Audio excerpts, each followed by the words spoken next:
ತಂದೆ ತಾಯಿ ಹೆಂಗೆ ಯೋಚನೆ ಮಾಡ್ತಾರೆ ಅಂದರೆ ನನ್ನ ಮಗಳು ಅಥವಾ ಮಗ ಓದಿ ಮುಗಿಸಿ ಯಾವುದಾದ್ರೂ ಒಂದು ಕೆಲಸಕ್ಕೆ.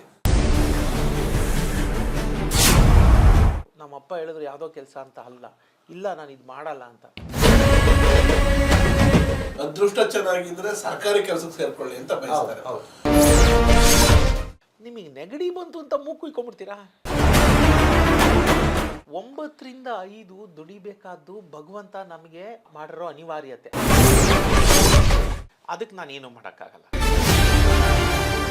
ನಿಮಗೆ ಕೇಳಿದ ಪ್ರಶ್ನೆ ಏನಂತಂದ್ರೆ, ಈಗ ಸಾಮಾನ್ಯವಾಗಿ ಬಡ ಮಧ್ಯಮ ಕುಟುಂಬದ ತಂದೆ ತಾಯಿ ಹೆಂಗೆ ಯೋಚನೆ ಮಾಡ್ತಾರೆ ಅಂದರೆ ನನ್ನ ಮಗಳು ಅಥವಾ ಮಗ ಓದಿ ಮುಗಿಸಿ ಯಾವುದಾದ್ರೂ ಒಂದು ಕೆಲಸಕ್ಕೆ, ಕ್ಲರ್ಕ್, ಅಟೆಂಡ್ರು, ಏನೋ ಒಂದು ಕೆಲಸಕ್ಕೆ ಸೇರ್ಕೊಳ್ಳಿ, ಅದೃಷ್ಟ ಚೆನ್ನಾಗಿದ್ರೆ ಸರ್ಕಾರಿ ಕೆಲಸಕ್ಕೆ ಸೇರ್ಕೊಳ್ಳಿ ಅಂತ ಬಯಸ್ತಾರೆ. ಅವ್ರೇನಾಗ್ತಾರೆ, ಅದೇ ಸರ್ಕಲ್ ಇಂದ ಆಚೆ ಯೋಚನೆ ಮಾಡೋಕ್ಕೂ ಹೋಗಲ್ಲ. ಯಾವುದೋ ಒಂದು ಕೆಲಸ ಅನ್ನುವ ಅವರು ಬ್ಯಾಂಕ್ ಎಕ್ಸಾಮ್ನು ಬರೀತಾರೆ, KS ಎಕ್ಸಾಮ್ನು ಬರೀತಾರೆ. ಈ ಗೊಂದಲಗಳ ಬಗ್ಗೆ ಖಂಡಿತ ನೋಡಿ, ನಾನು ಅದನ್ನೇ ಹೇಳಿದೆ, ಈ ಮನಸ್ಥಿತಿ ಇದೆಯಲ್ಲ, ನಾವು ಮನಸ್ಥಿತಿ ಬದಲಾಕೊಂಡಿಲ್ಲ ಅಂದರೆ ಯಾವುದು ಸಾಧ್ಯ ಇಲ್ಲ. ನಾನು ಪ್ರಾರಂಭದಲ್ಲಿ ಹೇಳಿದೆ, ಇಟ್ಸ್ ಎ ಲೂಪ್, ಅದೊಂದು ಪ್ಯಾಟ್ರನ್ನು, ಅದನ್ನು ಮುರಿಬೇಕು. ಅಪ್ಪ ಅಮ್ಮ ಹೇಳಿದ್ರು ಅಂತ ನಾವು ಅದನ್ನೇ ಮಾಡ್ತಾ ಹೋಗ್ತೀವಿ. ನಾವು ಅದನ್ನೇ ಹೇಳಿದ್ದು. ಈಗ ನೋಡಿ, ಒಂದು ಹೋಟ್ಲಿಗೆ ಹೋಗ್ತೀವಿ. ಹೋಟ್ಲಿಗೆ ಹೋದಾಗ ನಾವೇನು ಮಾಡ್ತೀವಿ, ನಿಮ್ಗೇನು ಬೇಕು ತಿಂಡಿ, ನೀವು ಉಪ್ಪಿಟ್ಟು ಆರ್ಡ್ರ್ ಮಾಡ್ತೀರಾ, ಇನ್ನೊಬ್ರು ಯಾರೋ ದೋಸೆ ಆರ್ಡ್ರ್ ಮಾಡ್ತಾರೆ, ಇನ್ನೊಬ್ರು ಯಾರೋ ಚಿತ್ರಾನ್ನ ಆರ್ಡ್ರ್ ಮಾಡ್ತಾರೆ, ಅವ್ರವ್ರಿಗೆ ಬೇಕಾದ ಆರ್ಡ್ರ್ ಮಾಡ್ತಾರೆ. ಪ್ರತಿದಿನ 3 ಹೊತ್ತು ತಿನ್ನೋ ಊಟದಲ್ಲಿ ನಿಮ್ಗೆ ಅಷ್ಟು ನಿಖರತೆ ಇದೆ. ಇವತ್ತೇನು ಇಲ್ಲ, ಉಪ್ಪಿಟ್ಟೆ ತಿನ್ನಿ ಅಂದರೆ ಎಲ್ಲರೂ ಒಪ್ಪೋದಿಲ್ಲ. ಇಲ್ಲಪ್ಪ ನಾನು ಉಪ್ಪಿಟ್ಟು ತಿನ್ನಲ್ಲ ಅಂತಾರೆ. ಅದೇ ಬದುಕಿನ ವಿಷಯದಲ್ಲಿ ಬಂದಾಗ ಆ ನಿಖರತೆ ಇರೋದಿಲ್ಲ. ಆ ನಿಖರತೆ ಬೆಳೆಸ್ಕೋಬೇಕು. ನಮ್ಮಪ್ಪ ಹೇಳಿದ್ರು ಯಾವುದೋ ಕೆಲಸ ಅಂತ ಅಲ್ಲ, ಇಲ್ಲ ನಾನು ಇದು ಮಾಡಲ್ಲ ಅಂತ. ನಾನು ಒಂದು ಅಂಶ ಹೇಳ್ತೀನಿ ಅದಕ್ಕೆ. ಟೈಪ್ ರೈಟರ್ ಕಲಿತಾ ಇದ್ರು ಆವತ್ತಿನ ಕಾಲದಲ್ಲಿ. ಎಲ್ಲ ಹಂಗೆ ಟೈಪಿಂಗ್, ಇನ್ನೂ ಕಂಪ್ಯೂಟರ್ ಇಲ್ಲದ ಕಾಲ, ಟೈಪಿಂಗ್ ಮಿಷಿನ್ಗೆ ಹೋಗಿ ಎಲ್ಲರೂ ಟೈಪ್ ರೈಟರ್ ಕಲಿತಾ ಇದ್ರು. ಟೈಪಿಂಗ್ ಕಲಿತಾ ಇದ್ದಂಥ ಕಾಲಘಟ್ಟ. ನಾನು ಟೈಪಿಂಗ್ ಕಲಿಬೇಕು ಅಂತ. ಆಗ ನನ್ನ ಅಪ್ಪ ಕರೆದು ನನಗೊಂದು ಮಾತು ಹೇಳಿದರು, ನೀನು ಟೈಪಿಂಗ್ ಕಲಿತು ಶಾರ್ಟ್ ಹ್ಯಾಂಡ್ ಕಲಿತ್ರೆ ಏನಾಗ್ತೀಯ ಹೇಳು? ಯಾರೋ ಆಫೀಸರ್ಗೆ ನೀನು ಪರ್ಸ್ನಲ್ ಅಸಿಸ್ಟೆಂಟಾಗಿ ಕೂತ್ಕೊತೀಯ, ಅವ್ರು ಹೇಳಿದ್ದು ನೋಟ್ಸ್ ಮಾಡ್ಕೋತೀಯ, ಹೋಗ್ತೀಯ, ಇದು ಮಾಡ್ತೀಯ. ಅದು ಕಲಿಬೇಡ ನೀನು. ನಿನಗೆ ತಕ್ಷಣ ಕೆಲಸ ಸಿಕ್ಕುತ್ತೆ, ಅನ್ನ ಹಾಕುತ್ತೆ. ಆದರೆ ನೀನು ದೃಷ್ಟಿ ನೋಡು, ನೀನು ಅಲ್ಲೇ ಉಳ್ಕೊಂಡ್ಬಿಡ್ತೀಯ. ಅದನ್ನು ಏನು ಸ್ಟೆನೋಗ್ರಾಫರು, ಅದ್ರ ಮೀರಿ ನೀವು ಬೆಳೆಯೋದೇ ಇಲ್ವಲ್ಲ, ಹುದ್ದೆ. ಸೊ ಆ ನಿಖರತೆ ಮನುಷ್ಯನಿಗೆ ಬೇಕು.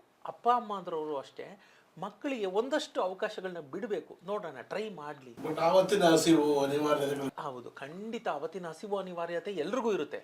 ನಾನು ಅದನ್ನೇ ಹೇಳ್ತೀನಿ. ಮತ್ತೆ ನಾನು ರಸ್ತೆಯಲ್ಲಿ HMT ಗೊತ್ತಲ್ಲ, ಬೆಂಗಳೂರದ್ದು HMT ಗೊತ್ತು ನಿಮಗೆ, HMT ಫ್ಯಾಕ್ಟ್ರಿ ಇದೆಯಲ್ಲ, ಆ HMT ಫ್ಯಾಕ್ಟ್ರಿ ಹತ್ರ TVS ತೊಗೊಂಡೋಗಿ ಅಲ್ಲಿ ಉಪ್ಪಿನಕಾಯಿ, ಹಪ್ಪಳ, ಇನ್ನೊಂದು ಏನು ಹೇಳ್ತಾರೆ, ಪುಡಿಗಳು ಬರುತ್ತಲ್ಲ, ಸಾಂಬಾರು ಪುಡಿ, ಅದು ಇದೆಯಲ್ಲ, ನಮ್ಮ ಮನೇಲಿ ಮಾಡೋರು ನಮ್ಮಮ್ಮ. ಅದನ್ನು ತಗೊಂಡೋಗಿ ಇಟ್ಕೊಂಡು ಮಾರ್ಬಿಟ್ಟು ಬರ್ತಾ ಇದ್ದೆ ನಾನು.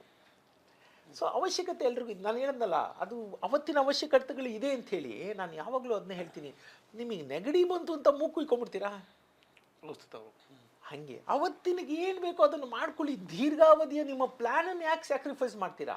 ನಾನು ಹೇಳೋದು ಅದು ಸಬೂಬು, ಕಾರಣ ಹೇಳೋದು ಅಂತ. ನಿಮಗೆ ಎಲ್ಲೋ ಒಂದು ಕಡೆ ಕಂಫರ್ಟ್ ಆಗಿರಬೇಕು. ಅಯ್ಯೋ ಯಾರಪ್ಪ ಬೆಳಿಗ್ಗೆ ಎಲ್ಲ ಕೆಲಸ ಮಾಡ್ಬಂದು ಈವ್ನಿಂಗ್ ತಿರ್ಗಾ ಕಾಲೇಜ್ಗೆ ಹೋಗ್ತಾರೆ, ಯಾರಪ್ಪ ಕೂತು ಓದ್ತಾರೆ? ಅದಕ್ಕೆ ನಾನೇನು ಮಾಡೋಕ್ಕಾಗಲ್ಲ. ನೀವು ರೆಡಿ ಇರಬೇಕು. ನಾನು ಅದನ್ನೇ ಹೇಳೋದು, ಟೇಕ್ ಚಾನ್ಸಸ್. 9 ರಿಂದ 5 ದುಡಿಬೇಕಾದ್ದು ಭಗವಂತ ನಮಗೆ ಮಾಡಿರೋ ಅನಿವಾರ್ಯತೆ, ಅಥವಾ ನಮ್ಮ ಅನಿವಾರ್ಯತೆ. ನಮ್ಗೆ ಗೊತ್ತಿಲ್ಲ, ನಾವು ಅಂಥ ಮನೇಲಿ ಹುಟ್ಟಿಲ್ಲ, ಸಾವುಕಾರರ ಮನೇಲಿ ಹುಟ್ಟಿಲ್ಲ, ನಾವು ಹುಟ್ಟಿರೋದು ಇಂಥ ಮನೆ. 9 ರಿಂದ 5 ದುಡಿಬೇಕು, ಆದರೆ ಅದು ಅನಿವಾರ್ಯತೆ. ಆ 5 ರಿಂದ 9 ಇದೆಯಲ್ಲ, ಅಂದರೆ ಸಾಯಂಕಾಲ 5 ರಿಂದ ರಾತ್ರಿ 9, ಅದು ನಿಮಗೆ ಸೇರಿದ್ದು. ಅದನ್ನು ಹೆಂಗೆ ದುಡಿಸ್ಕೊತೀರಾ ಅನ್ನೋದ್ರ ಮೇಲೆ ನೀವು ಹೆಂಗಾಗ್ತೀರಾ ಅನ್ನೋದು. ನಿಮ್ಮ ವಿಷನ್ ಕರೆಕ್ಟಾಗಿರ್ಬೇಕು.